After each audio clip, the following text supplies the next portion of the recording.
Some breaking bombshell news this evening, because according to reports in the Mail on Sunday tomorrow, Prince Andrew secretly told paedophile Jeffrey Epstein, quote, "We are in this together," and said he was concerned about the impact of the newspaper's revelations when they published a photo of him with his alleged victim. Breaking news about Prince Andrew this evening. The Duke of York maintained direct communication with Jeffrey Epstein even after he publicly declared he had severed his relations with him, according to recently discovered emails. A number of communications purportedly written from Andrew's official royal email address have been made public by the Daily Mail. Furthermore, they cast doubt on his judgment, honesty, and the depth of his connection to the disgraced financiers. "It would seem we are in this together and we'll have to rise above it," the Duke wrote in one of the most devastating communications, which was sent in February 2011, the day after the now famous picture of Andrew and Virginia Dewey initially surfaced. "We'll play some more soon, so stay in touch." This message's date, tone, and content go counter to years of royal declarations indicating that Andrew had cut off all ties with Epstein long ago. We're looking at the true significance of these disclosures in this video. Andrew reportedly told disgraced financier Jeffrey Epstein, "We're in this together," urging him to keep in touch in a leaked email from 2011. The royal sent a warm message to the convicted pedophile the day after an infamous picture of the Duke of York with his arm around teenage Virginia Dewey was made public. For the entire royal family, not just Prince Andrew's already damaged reputation. Are these texts evidence that Andrew lied to his family and the public? And will the monarchy be able to withstand another scandal involving the Queen's once reliable son? The email trail presents a negative image. News sources claim that Andrew and Epstein continued to communicate into 2011, over a year after Epstein's imprisonment. The phrase implies a continuing friendship rather than a passing acquaintance. He wrote, "We are in this together. Soon, we'll play some more." Even royal insiders were taken aback by the word choice. Andrew maintained for years that the only time he had seen Epstein since his imprisonment was to personally break off their connection. However, these emails imply ongoing communication. Ever since Jeffrey Epstein was arrested and killed himself in prison, all the men who ever associated with him have come under fire. No one more so than Prince Andrew, the one member of the royal family who everybody always forgets. And this weekend, Prince Andrew tried to defend his friendship with the convicted offender. Not resolution. The tone has allegedly shocked palace sources. The discovery, according to one royal aide, was disastrous because it destroys what little credibility he had left. Although the royal family has not yet released a fresh statement, insiders say talks on how to manage the fallout are taking place behind palace walls. More than any other disclosure, this one could solidify Andrew's status as the most disgraced person in the kingdom in many years. Andrew's reputation was already in jeopardy before these most recent emails came to light. Formerly hailed as the favourite son of the Queen. Well, this is what we do know about Prince Andrew and the businessman and convicted child sex offender Jeffrey Epstein. We know Prince Andrew got to know Jeffrey Epstein in 1999. We know that he saw him fairly regularly for some period after that. His early years had been filled with high-profile romances, military duty, and the odd controversy. However, he faced criticism in his later years as a corporate representative and trade envoy, from meetings with foreign millionaires to dubious friends. Until the Epstein connection was made public, there were persistent rumors about Andrew's judgment. He frequently appeared to be drawn to glamour, wealth, and power. Those instincts would ultimately prove devastating when his acquaintance with Epstein came under examination, regardless of the company it came with. At first, the palace made an effort to minimize it, but the notorious 2019 Newsite interview made all the difference. Andrew thought his name would be cleared after his TV interview. Rather, it destroyed what little credibility he still had. It's also reported the message was sent 12 weeks after the Duke was meant to have ceased contact with Epstein. And I'll say tonight, if this is true, it would be definitive proof that the late Queen's favourite son lied in that infamous BBC Newsnight interview with Emily Maitlis. He completely denied recalling Virginia Dewey. He brushed the picture aside as possibly phony. In an attempt to refute one of Dewey's descriptions, he famously asserted that he could not sweat. Viewers, however, witnessed a man who was tone deaf to the gravity of the accusations, defensive, and aloof. His public life fell apart in a matter of days. Patronages of the royal family were halted. The Duke would be removed from official duties for the foreseeable future, the palace declared. Andrew said at the time that he had severed ties with Epstein in 2010. However, this is directly contradicted by these additional emails that were written months later. Let's examine the email's contents and its significance in more detail. According to reports, Andrew's official address, rather than a private one, was used to send the letter. A year before to this email, Prince Andrew had informed the public that he had severed ties with Epstein, implying that he made no effort to hide the correspondence. The timing is crucial. February 28, 2011, a day after the press released the picture of Andrew and Ju.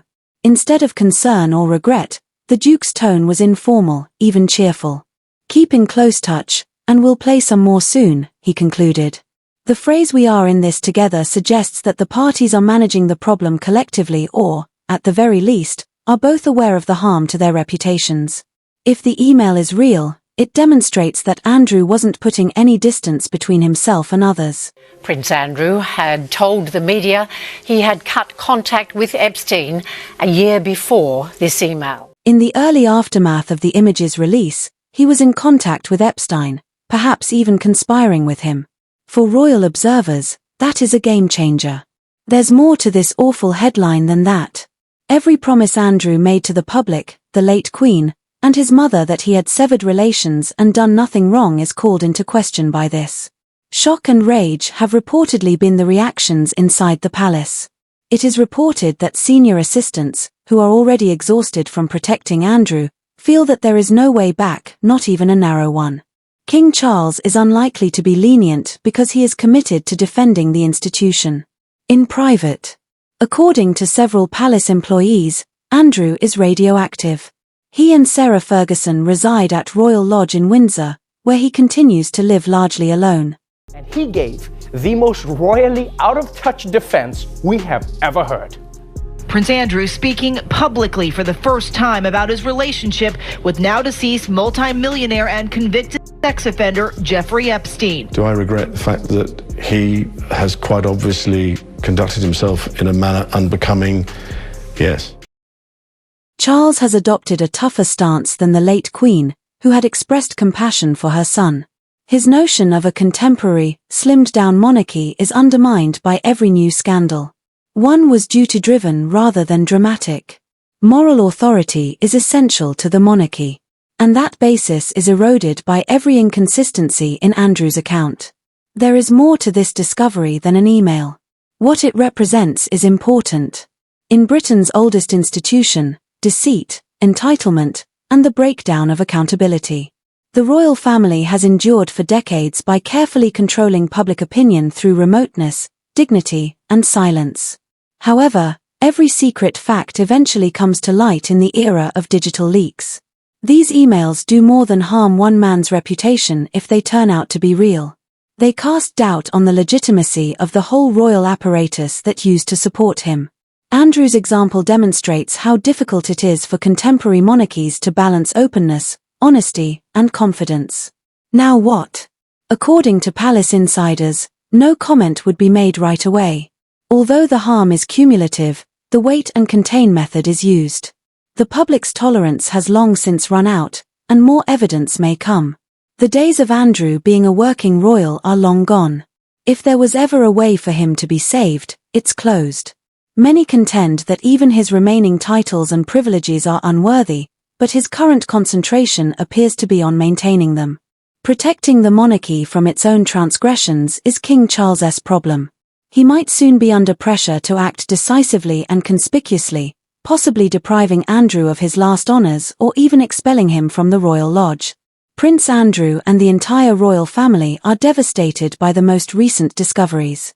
They serve as a reminder that, in the digital era and when public trust is at risk, the past can never be fully forgotten. We know that Prince Andrew had a relationship of some sort with Virginia Roberts. She is the woman that Prince Andrew's got his arm around in this photo, dated 2001. At this point, she's 17. She subsequently alleged that Prince Andrew had sex with her 3 times. Although the monarchy has survived previous storms, This one is more severe and challenges the legitimacy of the institution itself. Prince Andrew's narrative is no longer only a scandal if these emails are authentic. It serves as a warning and evidence of how even the most prestigious names in the world may be destroyed by conceit, denial, and concealment. All of this occurred only a few weeks after another controversy that makes the narrative uncomfortably personal.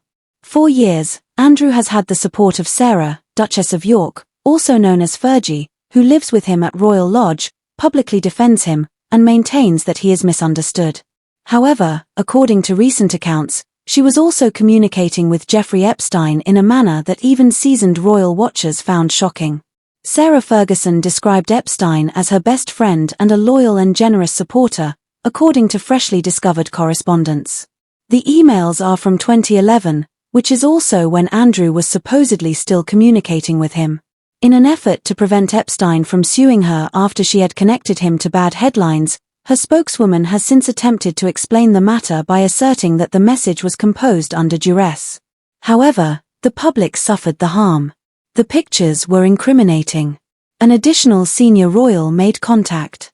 The palace's stance for years that the pair had cut off all communication is contradicted by another email thread.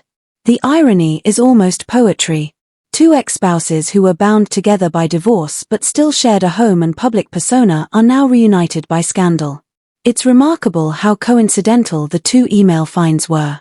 Fergie's Supreme Friend email and Andrew's "We are in this together" statement were composed just months apart. Both express gratitude, familiarity, and allegiance to a guy that the rest of the world had grown to hate. Critics contend that this depicts a couple that purposefully maintained their relationship for their own gain in addition to failing to remove themselves. It seems difficult to distinguish between friendship and complicity, whether it is for monetary help, legal aid, or emotional solace. The slogan "We are in this together," according to royal observers, has taken on a terrifying new meaning. Not only between Andrew and Epstein, but possibly also between Andrew and Fergie. Fergie has been the royal family's wild card for many years. When he claimed he never had any contact with Jeffrey Epstein.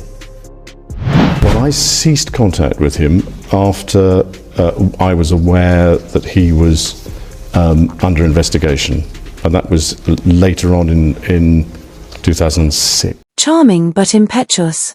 She has been surrounded by controversy all her life, from the toe-sucking incident in the 1990s to her financial difficulties in the 2000s. She had already left a lasting impression with her 2010 sting operation, in which she was discovered providing Prince Andrew with access in return for money. Nevertheless, the Queen pardoned her. The same story is now being revived by this most recent discovery. Money is usually at the center of the mess, along with hazy ethics and dubious associations. The narrative becomes more than a coincidence when it is paired with Andrew's email. It starts to repeat. A pattern of poor decision-making that jeopardizes the royal family's standing as an organization founded on restraint, wisdom, and honor.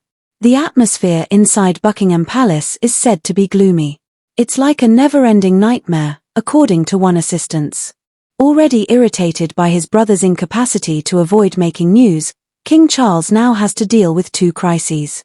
Fergie and Andrew both reside at Royal Lodge, a Crown estate property. Both rely on the goodwill of the royal family for financial support.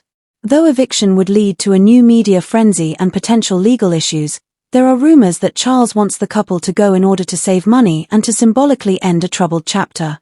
The palace remains silent in public. Insiders claim that the monarch is becoming impatient. According to a royal insider, they were both shielded by the late Queen. Charles won't. The Andrew and Fergie scandals feel like a step backward into the worst kind of tabloid melodrama for a monarchy that is still working to modernize.